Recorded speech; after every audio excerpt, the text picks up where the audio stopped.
স্পেনে যখন টার্গেট করলো যে মুসলিমদেরকে হত্যা করা হবে একযোগে, তখন সেখানকার সরকার সেই মুসলিমদেরকে একটা প্রস্তাবনা দিল। সেই প্রস্তাবনা হচ্ছে কি, যে তোমরা যদি নৌকাতে চড়ে পার হয়ে যাও তাহলে তোমাদেরকে হত্যা করা হবে না, তোমরা যদি মসজিদে আশ্রয় নাও তাহলেও তোমাদেরকে হত্যা করা হবে না।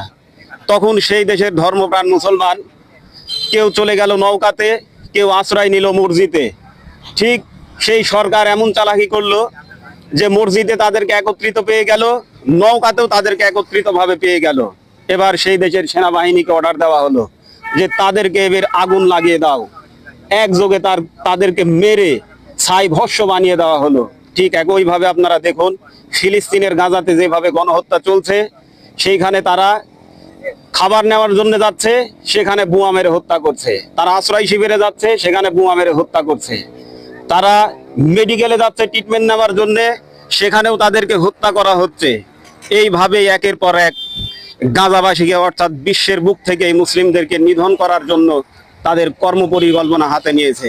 তাই উদারত আহ্বান জানাবো, আমরা সবাই আসুন ঐক্যবদ্ধ হই এবং এই ইসরায়েলি আগ্রাসনের বিরুদ্ধে, বিশ্বময় যে তাণ্ডবলীলা চলছে, মুসলিম নিধন করার যে তাণ্ডবলীলা চলছে, আসুন এর বিরুদ্ধে আমরা ঐক্যবদ্ধ হই। সবাইকে আল্লাহ হাফেজ, সালামু আলাইকুম ওয়া রাহমাতুল্লাহ।